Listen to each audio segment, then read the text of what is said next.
You are not with us here, seeing the rain and seeing Beirut, but hopefully we will be together next time. So to make sure that we take as much as we can from your time. So let's start your keynote. So you are welcome, and please you can start. Again, thank you for giving me this opportunity. I'm really sorry that I couldn't be there in person. I was really looking forward to coming to Beirut. I've never been there before, and I've heard wonderful things about it. Hopefully you can see the screen. What I'm going to talk about are what I see as the opportunities and challenges of research and education networks. To give you a little bit of my background so you know where I'm coming from. I've worked in both large and small, well-established and fairly new NRENs. I ran the network at Internet 2 a long time ago. I ran ESNet, Energy Sciences Network in the US, as well as the research network in New Zealand. And there, I came in as the CEO of the NREN, which had only been established for about 5 years. So they're very much still in the emerging NREN environment and trying to figure out what sort of organization they really wanted to be when they got things working. So got kind of a varied background, which I hope allow me to give you some insights into kind of where I'm coming from. So, in my view, what is creating the most of the opportunities and challenges is globalization. I think that globalization is having a huge impact, not just in the economy and in politics, but even in our space, the research and education realm. And where I see that having an impact is it's increasing the competition, not just for funding of research initiatives, but even down at the educational institutional level where the institutions are competing for some of the most talented students. A lot of universities that I'm seeing now are actively recruiting students from offshore for various reasons. One, whether it's government policy to try and bring in people with different skills that they may be missing in the country. Like, for example, in New Zealand, they're interested in recruiting medical students because they had a shortage of doctors. But also because at the institutional level, international students bring in higher tuition levels, and that helps cover some of the costs for their domestic students. We're also seeing research collaborations becoming more and more global in their reach. More and more of the scientific endeavors that we're going into are involving thousands of researchers across many different countries. So in order to enable that collaboration, we need very well-connected virtual community. Sorry. We're also seeing... Sorry. Are you sharing your screen with us? Yeah, sorry, it's not going. Okay, I hit the button, but it is just not allowing me to do that.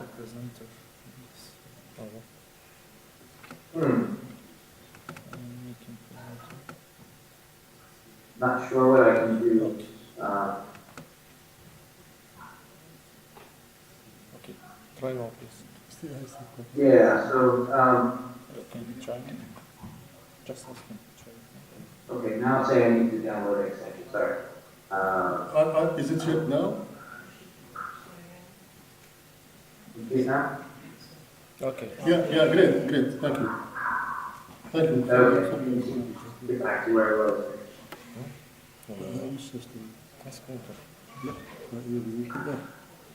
Let's go to Chrome and Okay, excellent. Go ahead, please. Sorry about that. It's really hard to tell here. what you're seeing. So I was talking about also the higher education institutions are moving away from the traditional U.S., British, European market. We're seeing more and more of the institutions in Asia gaining influence. So there's more competition, and also the allocation of funds themselves are becoming more based on performance. Governments want to see a certain return on their investment. And so we're seeing an increased focus on quality and accountability of where they spend their funding. Another area that I've seen that is the result of the globalization of our community is that we're also seeing threats, security threats coming from pretty much anywhere and everywhere. And a lot of this is focused on getting economic information or research data. No longer are people trying to just get into, break into the Pentagon, but we're seeing very sophisticated attacks of people just trying to get research data around the development of new materials like graphene and how that might be used. So there's an economic incentive behind a lot of the security threats that we're seeing. So this globalization is causing changes in the supply and demand of the services that we offer as research and education networks. And that, in turn, is driving changes in the business models at our institutions. So what I mean by that is very much what we're seeing is economic competition and the constraints on funding, particularly after the global financial crisis. Governments are demanding higher returns on investment and also a near-term impact on the economy for the money that they're willing to invest. Also, when you look at kind of the advances in technology and the efficiencies that can be gained from investment in IT, we're seeing more and more pressure to yield economies of scale at the campus level. And research and education networks are being seen very much as an integral part of the supply chain of an institution delivering the services to its students and researchers. And also within the community, we're seeing with the advancements in IT and the capabilities that they're delivering, new business models evolving. Some examples is we're seeing product innovation like MOOCs, online courses, distance learning. Some of that is not new, but they're doing it in new ways and delivering these services to anyone and anywhere around the world. We're also seeing institutions placing more value on a foreign presence. Example I have there is New York University with their campus in Abu Dhabi. We're seeing more and more of these institutions viewing themselves as global educational institutions, not just local to their country. Next there I have is Southern New Hampshire University.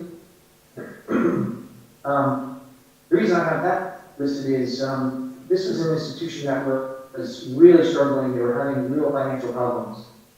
And what they did was they brought in a new vice chancellor, and the Board of Regents was telling him that he was going to need to make some significant cuts, really scale back the faculty because of their financial situation. And instead, he convinced the Board of Regents to double down on their investment in technology because he thought that their emphasis on targeting the 18 to 22-year-old university student was missing a large segment of their potential market. And so they changed their curriculum, they changed the way in which they delivered their classroom training training to allow for the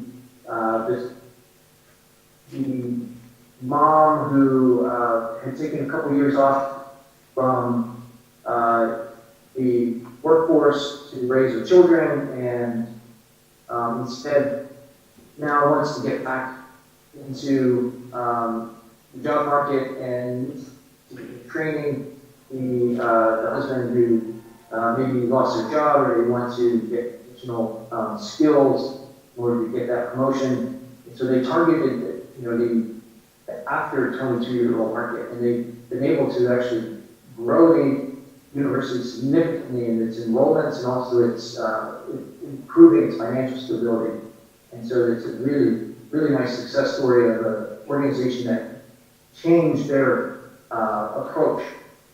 Another example I have is Pearson College, which is a university in London that has partnered with commercial companies like Cisco, where they have adopted the curriculum. It's kind of a hybrid model where they train students on how to be network engineers so that when they graduate, they can go immediately into the workforce and have a job. And the companies have been willing to partner with the institution because they also want graduates to be able to contribute immediately to the company. And then lastly, we're also seeing increased value given to experience over degrees. And I don't know if any of you heard about the Thiel Fellowship from Peter Thiel, well-known investor, one of the founders of PayPal and an early investor in Facebook and even Google and some others, billionaire now. And he's funding the Thiel Fellowships, where they pay high school students to go directly into starting a business with an idea, rather than wasting his 4 years in university getting the theoretical and not the practical. So they're offering these fellowships, and these have been even more competitive in getting into Harvard with the amount of people that are applying to get these fellowships. So we're seeing a lot of changes in the way in which higher education and research community is evolving their business models. And this in turn is changing the structure of research and education, which is then driving a market response from organizations like NRAS.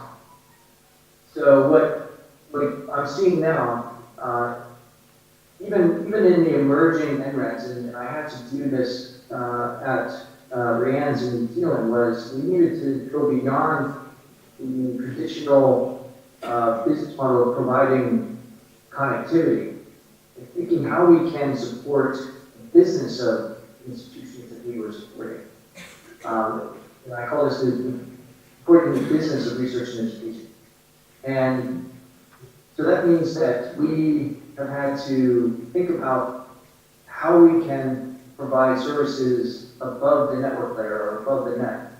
And this has become increasingly important with the institutions that I was dealing with in New Zealand. As small as a country as it is, of only 4.5 million people, but they have big ambitions. And so they were coming to us regularly asking, how can we help them? How can we get better connectivity to the cloud providers that they have the researchers asking for access to, and how we can help them, by getting direct access to the financial management company that they were using, or the student management applications they were using. So NREDs have had to move up the services stack to deliver more value. And this is important because if we're going to try and stay ahead of the commercial networks and the services and the value that we bring to the community, we have to move beyond just providing connectivity. And moving up the services stack also includes thinking about what sort of professional services that the institutions may need.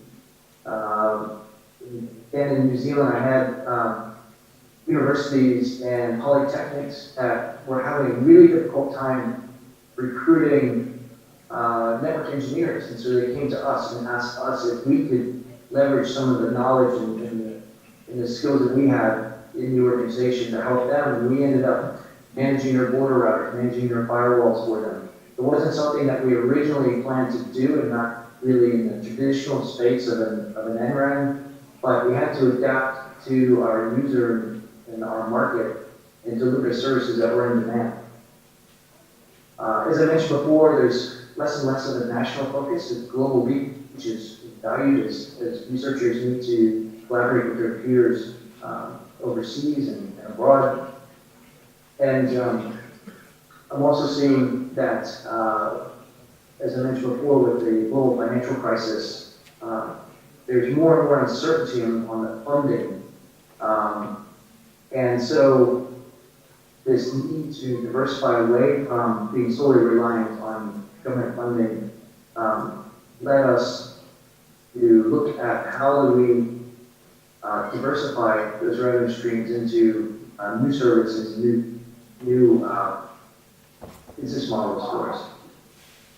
And then last couple we'll talk about is as we move away from just providing connectivity, as an NREN, I'm seeing more and more of the need to put resources towards delivering services that are more mature. And so I kind of characterize this as the commercialization of R&D services and business development. So these are different skills that NRENs traditionally have had in the past. It's usually been some network engineers and some outreach people, and we've not been so good at really developing those services that are production quality. But I'm getting more and more requests from our institutions to deliver those services that are as rock solid as they see in the commercial space. And then lastly, I'm getting a sense that increasingly innovation needs to have a business purpose. We don't have the luxury really anymore of just experimenting. We need to be developing the services to a very specific user need. We need to figure out what pain points our researchers have or educators have, and developing services that meet those needs and really bring value to the end user. So these changes in our organizations as a result of this market response is causing NRENs to think differently about their business models. And I think that with the continued move towards the globalization of our community, this entire process is just going to accelerate. And I think that we've seen probably more change in our community, NRENs in the thinking, in the last 5 years than we probably had in the previous 15. And my view is that this is just going to continue to accelerate, and so we need to be thinking differently about how we approach our end users and our funders, and think about how do we continue to add more value. So that's my talk, and see if I can go back to unsharing my screen. There. So. Again, thank you very much for giving me this opportunity to share some of my thoughts and ideas around NRANs and the opportunities and the challenges that are facing us. I think that we have a rapidly changing environment, and that does present challenges, but also presents opportunities for us to think about how we can deliver better value to our member institutions. All right. Thank you. Thank you, Drew.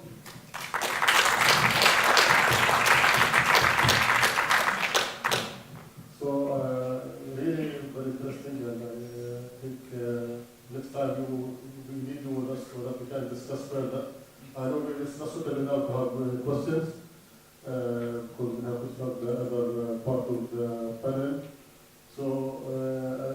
let me thank you again, and let's meet you face to face next time. Thank you.